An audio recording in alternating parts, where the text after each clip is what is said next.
Pitchers and catchers have reported. It's an exciting time of the year for people like LaVelle and myself who covered Major League Baseball. I think it should be an exciting time of the year for Twins fans.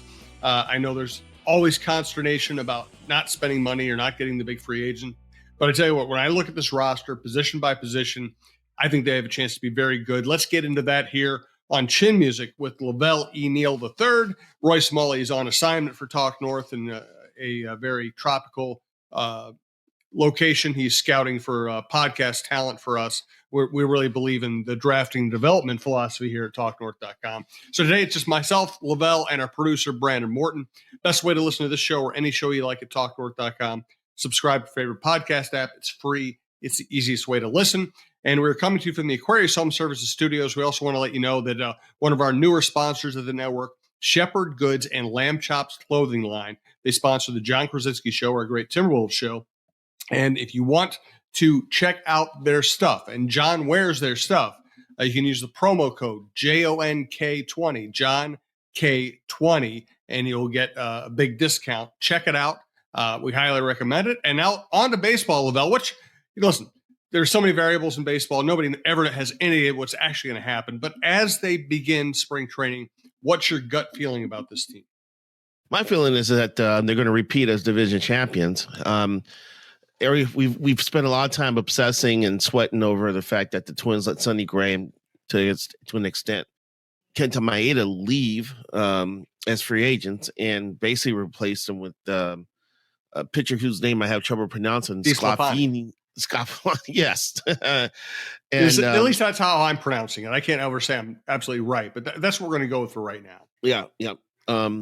Who projects as a number 5 pitcher and a fifth starter who's coming off of some elbow problems. So that's problematic a little bit because they don't have, starting pitching was the reason why the Twins were good last year. They were deep. They pretty much had a healthy start rotation the entire season. And I think that was kind of like the backbone of this club, especially when the team was struggling to score runs during the first half of the season. Here's the thing, though, but every season, is its own season. Just because some things worked one year doesn't mean they're going to work the next year. Just because some things were broke one year doesn't mean they're going to be broke again the next year. And I think the Twins are going to be a good team, but they're just going to succeed in a different way. Last year, when they relied on more pitching and defense and functional hitting to be successful, this year I think the offense could be really, really good because we have Royce Lewis and Matt Wallner and Eduardo Julian, who all arrived during the season and who all made impacts on that offense. Plus, I don't think Carlos Correa could hit any worse than he did last year. And he started swinging a bat in November this year to prepare for this season, to get the old feeling back in his hands and his arms.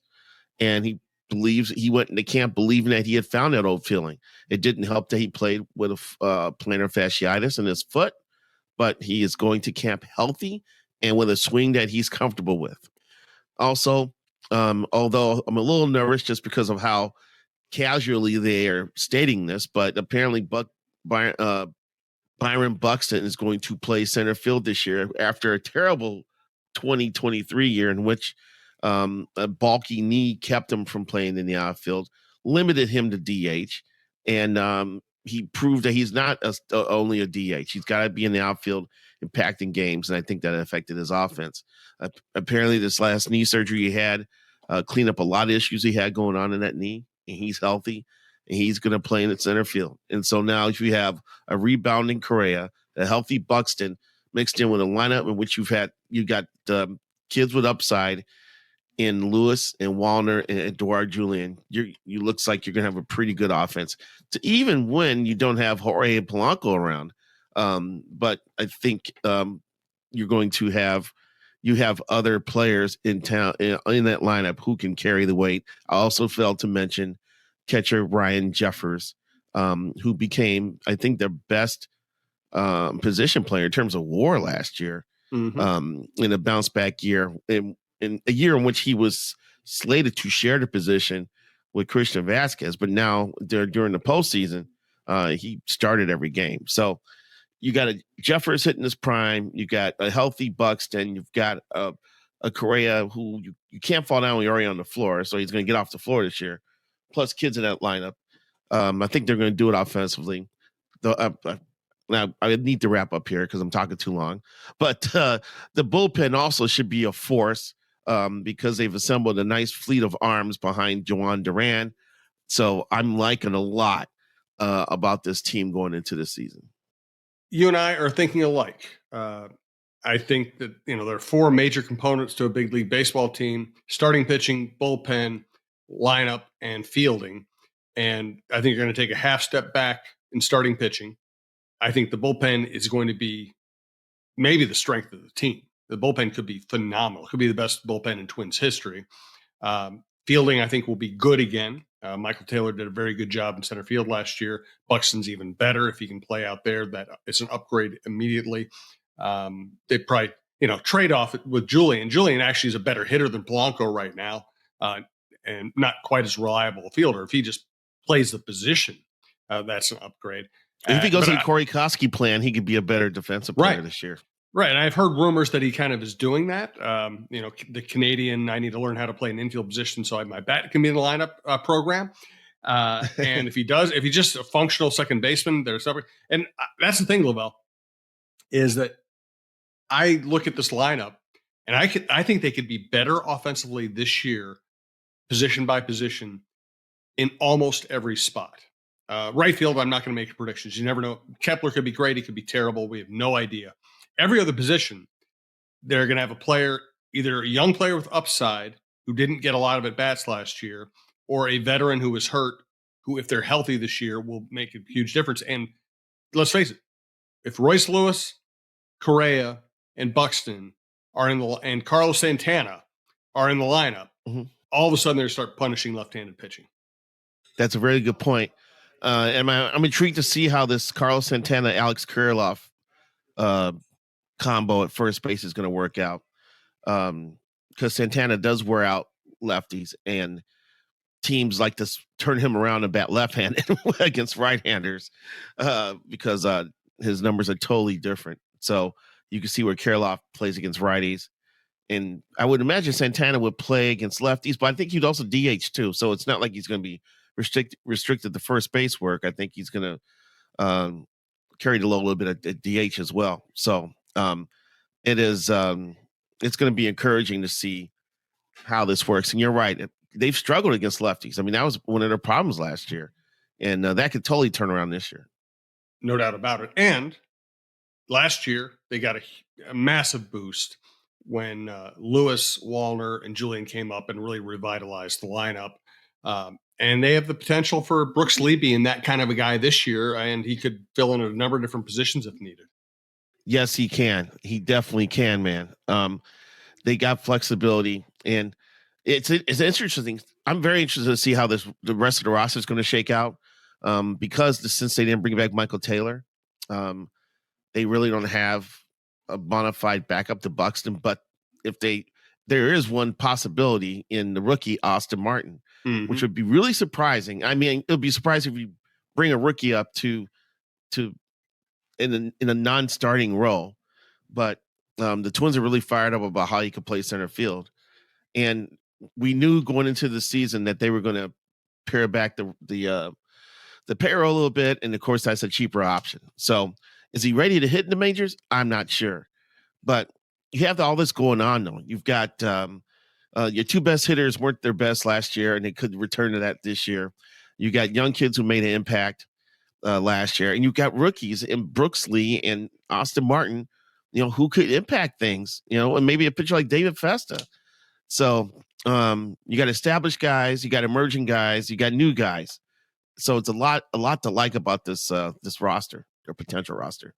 I think so. And I know they didn't spend much money this offseason. I wouldn't be surprised if they loosen up the coffers at the trade deadline, middle of the summer, if they need specific kind of help, or if they think starting pitcher can help them in the postseason. So, absolutely. And absolutely, the Twins have also added players in spring training the last few years. So I don't think anything's over yet. That's right. Derek Falvey, this is like his time of year. And he has said this before, at this point of preseason, he's just trying to buy extra wins.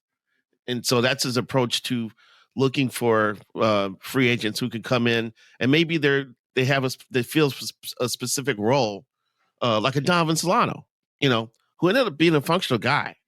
He was one of their best clutch hitters second half last year too. Yeah. Yep. So this is what Falvey likes doing. And the last few years on the beat, man, I could not go home or leave the ballpark without wondering if they're going to come up with a transaction. I still remember sitting in a cigar bar when they traded Jermaine Palacios for Jake Odorizzi. They had to drop everything. And speaking of that, Jim, there's a rumor that they might bring Odorizzi back this year and as depth for the rotation. Interesting. I will be honest. I have lost track of Odorizzi. What kind of shape is he in? Do you think that's even a good idea? I'm for it because he won't be required to be a key member of the rotation. He'll have to agree to maybe simmer at St. Paul for a while until they need him. And plus, I just know if Sclafani's going to be. I just got doubt. That one concerns me. So I mean, Jake was 6-6 with 2 teams last year with a 4.4 ERA. He was named to the All-Star team the year he pitched for the Twins, but didn't go because of injury. So he knows this area, knows a lot of people in the organization. It would be a cool reunion. I think he'd be functional and be a guy. Yeah, if he wants to be this year's, Dallas Keuchel, I think that'd be great. I think he could work.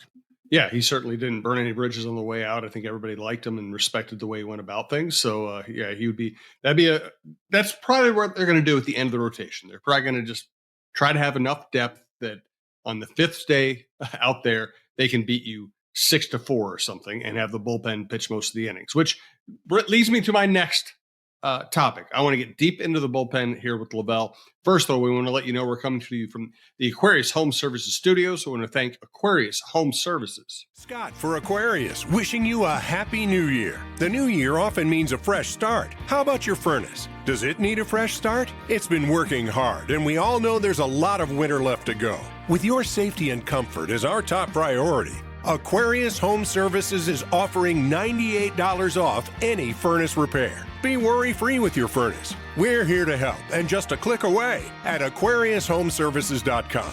Aquarius, earning the right to be recommended. Also, once again, check out Shepherd Goods and Lamb Chops clothing line. Use the promo code JOHNK20, JONK20. You'll get a big discount on some stuff that John Krasinski loves to wear. I see people wearing courtside at the Timberwolves games all the time. It's kind of the next cool thing. Get in and out with the promo code JOHNK20. Thanks also to TSR Injury Law, 612-TSR-TIME, 612-TSR-TIME. All right, so I look at this bullpen, and I see the potential for, I almost feel like the bullpen could be so strong that when you get to the 4th or 5th spot in the rotation, all you really want is 5 innings from the starter because you want to bring the bullpen guys. No doubt, man. They were effective last year. I think they could be even better this year. You and I have, big Brock Stewart believers after seeing that live arm debut last year. If he can stay healthy for a whole season, he's going to put up some good numbers. Jorge Alcala is back, and I believe he touched 98 when he returned late in the season. I also know that he was crushed, absolutely devastated that he did not make the postseason roster. So I bet you he's going to come into this year with a lot of determination, to prove that he could be relied on over the course of the season and be in that position to pitch in some playoff games. And you got some other pieces too. Caleb Thielbar, really effective left-hander. You got some other pieces there. And these non-roster invites, you can't ignore that too, because some of these guys could step up and end up being key components, man. I know they bring Giovanni Moran's coming back as a non-roster invite. Jordan Valakzovic, who debuted last year. Matt Bowman is another guy who may have a pretty nice arm. So there's going to be some options here for Rocco late in games. Yeah, I did a piece recently where I mentioned what the bullpen could look like, and I didn't even mention people like Balazovic and Winder and Moran. Um, you know, I mean those guys were like key bullpen pieces not that long ago, and right now this can be hard for them to even come close to making the team. Now, of course, not everybody's going to stay healthy, not everybody's going to be effective, but Yeah, man, Winder's already hit hurt. Yeah, but they just have so many options and so many guys with dynamite stuff. I mean, Duran, Stewart, Jax, which leads to this. It's going to be tempting because of their situation for them to have Varland start games. I think he could make a much bigger impact as a dominant late game reliever. He might end up being their setup guy. I agree. I agree. I saw Rocco's eye sparkle after the season was over when he talked about Varland and how his stuff ticked upward coming out of the bullpen, and I think that's an option. But I would start him I would begin the season with him as a starter. I'd stretch him out at the beginning, and then see how the season progresses. If I would need him to go into the bullpen, then you can make that switch then, because it's harder to go the other way around. Starting the year as a reliever, then maybe need him for the rotation. So, but yeah, I think he's going to be a pivotal figure for this pitching staff, either as a starter or a reliever. But man, I think he was hitting like 98, 99 as a reliever, man. Stuff was nasty. Now, Louis likes to start. He's made it be known that starting pitchers make a nice chunk of change. And he approached the season as if he was going to start. He went and worked on 2 pitches. I think he came back with a slider and a sinker to add to his repertoire. So he's trying to do all he can to remain in that rotation. So that's going to be an interesting thing to watch transpire, not just for spring training, but as the season progresses. I could see with this many quality relievers of Varland's in your bullpen, if you ever needed a spot start, you could have Varland pitch 2 or 3 innings up the top and finish it out with a bullpen day and bring up a fresh reliever from St. Paul the next day. I mean, there's so many. Having a strong, deep bullpen opens up so many possibilities. I know, some people still have the old school mentality. Your starting pitcher's got to get in the 7th or 8th inning. He doesn't anymore. Just doesn't anymore. No, you're right. And the other thing too, when your bullpen's good, that affects the entire clubhouse. There's nothing more demoralizing for a clubhouse than to watch their bullpen blow leads time and time again. So going into the season with that type of confidence that if we just come up with 4 runs today, we're going to get it done. That affects everybody, man. So, and I think they're going to have other options too. There's going to be guys at St. Paul who are going to be called up and who are good, are going to be effective. I'm looking at this list now. I think there's good stuff about Ronnie Henriquez. I've heard Ryan Jensen. I'm just curious to see how all this is going to play out in spring training. So what sleepers are you going to be keeping an eye on? We know who the starters are at all the positions. In terms of people who could win a bench job or young players who could end up making an impact sometime this season. Behind Brooks Lee, who are you looking at? Austin Martin, are they really going to break the season, break camp with him as a reserve outfielder to back up Buxton?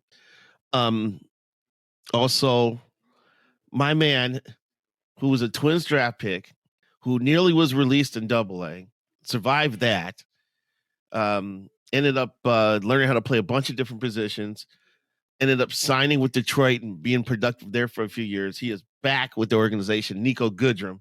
Can Nico figure out a way to climb into this roster? It's going to be tough.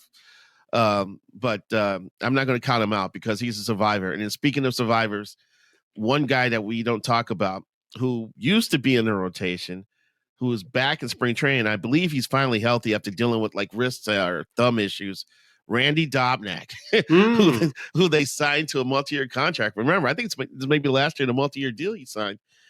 He's in camp too, and he could be part of that rotation depth or being needed, during the season. So I want to see how he's throwing the ball, because there are times where, Randy is not overpowering, but and he didn't mind going after hitters. He was a pitch to contact guy. And there's one thing to pitch to contact. There's another thing to pitch to explosion. I think he's lived both lives. So I want to see where his pitching is at to see if he can be a part of this mix during the season. Dobnak. Well, they're going to need somebody like Dobnik at some point to help fill in at the bottom of the rotation, especially if Varland's in the bullpen, which is the way to go. I mean, Varland, that's the thing about Varland is, yes, I know his mentality is starting pitchers make more than relievers, but you know what? Great relievers make more than mediocre starting pitchers. That's right. In this day and age, the only problem is the Twins don't pay great relievers. But he would make money someplace. Yes, he would. But I tell you what, though, they're going to have a decision with Joan Duran. I don't want to see him leave. I think they're going to have to.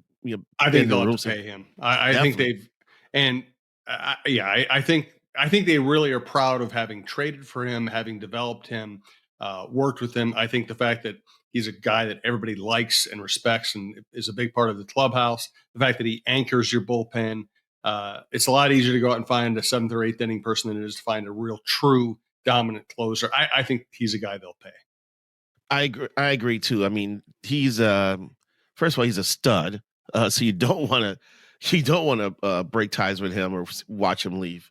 There's nothing like, knowing that the game is over when the guy comes out of the bullpen. And I know he had some hiccups there in like July and August, but I always thought when he came to the game was over. I think he got in trouble sometimes not throwing first pitch fastballs, trying to be cute and got in trouble that way. Or was it the other way around? Yeah, no.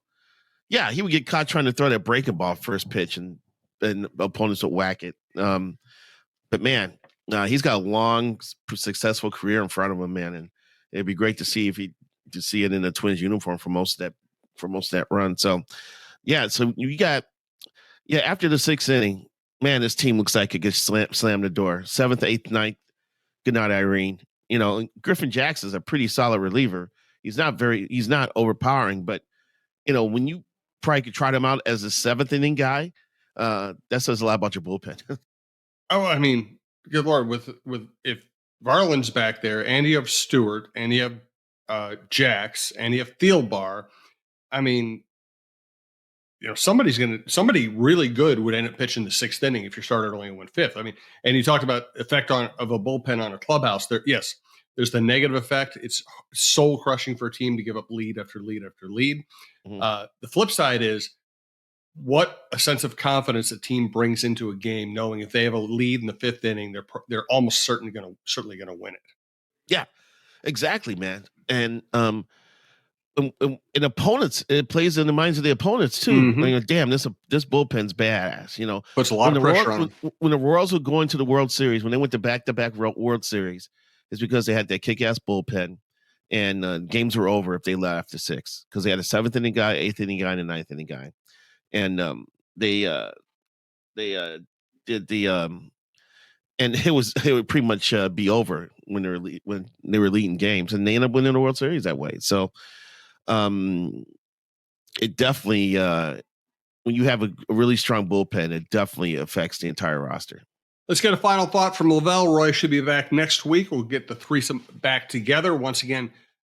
Thanks for listening. We're coming to you from the Aquarius Home Services studio. Best way to listen to this show or any show you like at talknorth.com. Please subscribe to your favorite podcast app. It's free. It's the easiest way to listen. I recommend checking out Dawn of Sports, Dawn Mitchell's new show with us. Jim Cott was one of our first guests. We do a little bit of baseball. We do a lot of women's sports. And she has fantastic guests on. Check that show out as well. And we do appreciate you listening. All right, LaVelle, your final thought on anything you like. Here's my final thought. You're part of this too. Uh-oh. One of the annual rights of the off season is trying to find spring training housing. And for years we had it good because we stayed across from the Twin Spring Training Complex. And then when that went haywire, we kind of moved around a little bit. There was mostly good. There was a couple of bad years in there. And now I'm mad because now that I'm off the beat, somehow Phil Miller and Bobby Nightingale have scored the one place I've always wanted to stay at, which is right down the street from the ballpark. So I'm going down on March 4th for about 8 days.